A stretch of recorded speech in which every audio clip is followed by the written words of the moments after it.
Hello, welcome back to another video. And today, we're not actually working on a mini bike for once. This is an old project that I had a long time ago, probably about 3 years now. Is my abandoned Mower push mower. If you haven't watched the video, it is one of my popular videos that is on the channel. I revive this push mower that I found out in the woods, uncovered, sitting there probably for 30 years in the woods, and I just used what I had laying around. I didn't put any new parts in the carburetor, fuel system, got it running and mowing.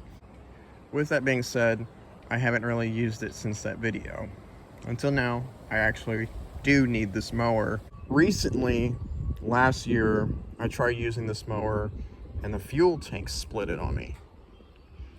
The fuel tank on these mowers is a top and lower shell. I think when they mold these shells together from the factory, there's a seam line that goes all the way around. And they both just separated from each other. So I went just ham mad with some JB weld and welded it back together. And it seems to be holding fuel again. It's been about 2 days with a full tank and it has not leaked, so I'm hoping that's kind of resolved. They do make aftermarket tanks for this particular engine. It just won't have this front shroud piece right here. That seems to be kind of like its own thing. Today we're going to be working on actually rebuilding the carburetor. It does run in mow right now, but it runs with choke on or nothing else. It will not run without the choke.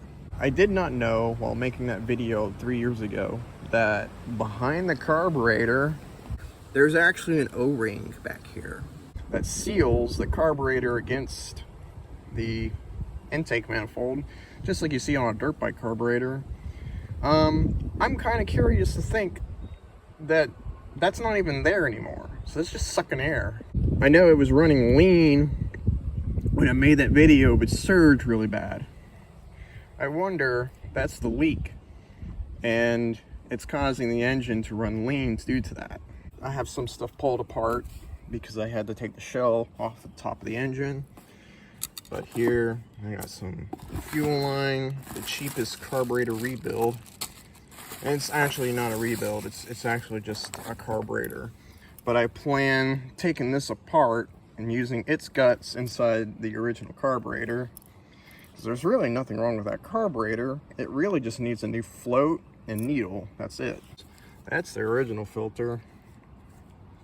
That's no good anymore, so we'll use a new one. I think this is a pre-filter. I don't know if these guys had pre-filters or not. So let's get into this. I'm gonna remove the tank so I can easily get to the carburetor.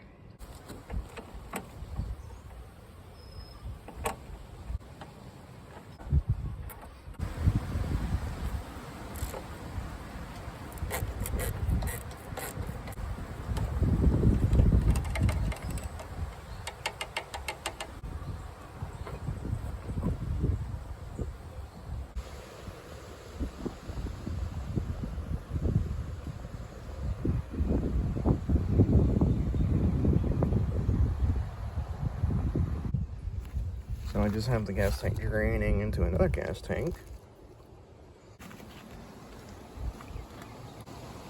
Oh yeah, that's only a professional job I did with the JB weld. I was not lying. I went crazy with it. Had a crack all the way. Well, not a crack, but a separation in the seam in the molding of the gas tank and the top lid of the plastic all the way around. And I went and just sanded both ends so the JB weld had something to grab onto and hopefully seal. And so far it's sealed. Let's see if it lasts though.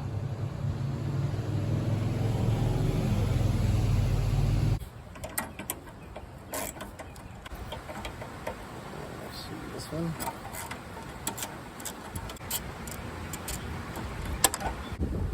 There is a little gasket right there.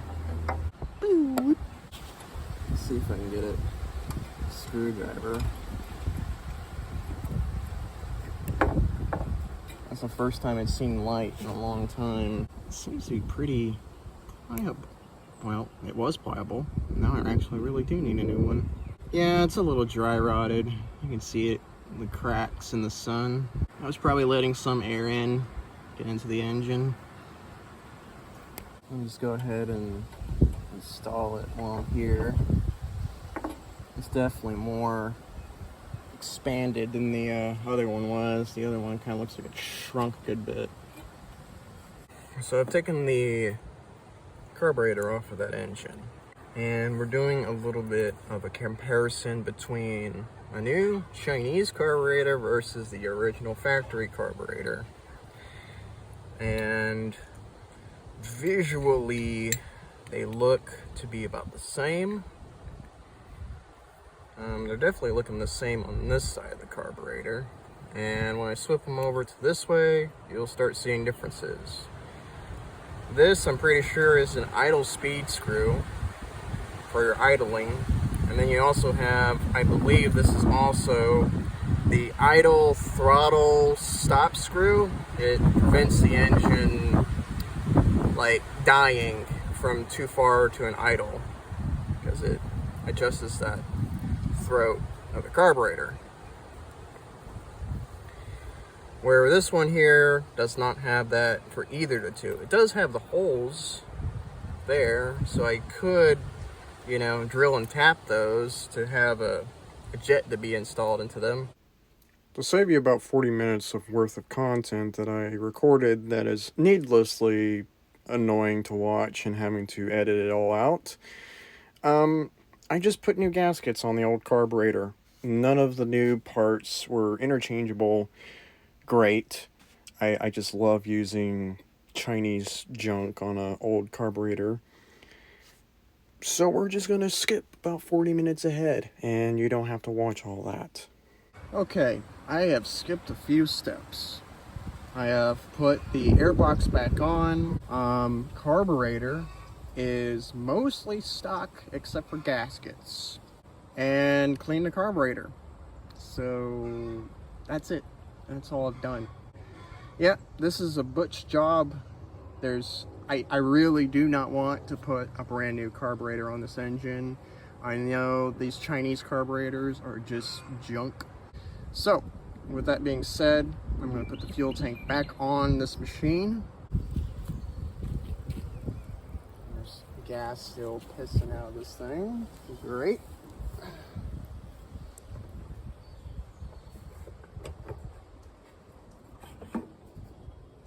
Did I make this? Oh wow, I made it like perfect.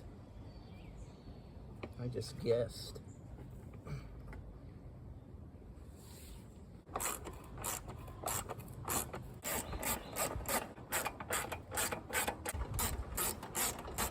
Put my little oil fill thing back on.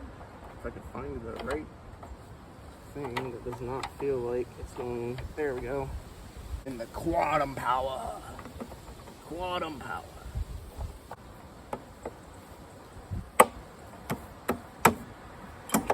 There we go.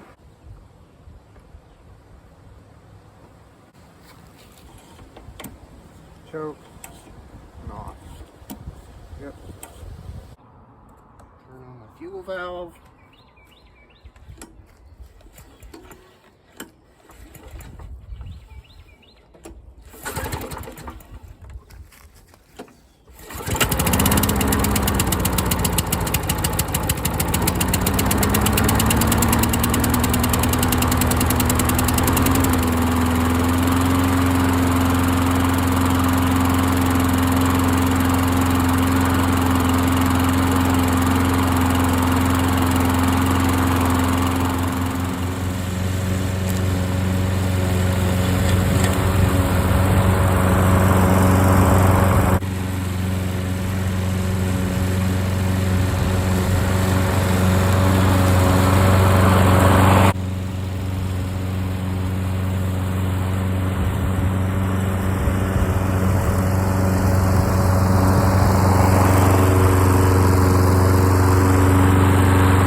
it's running and mowing again. Now I got an extra mower that's just laying around that can be used.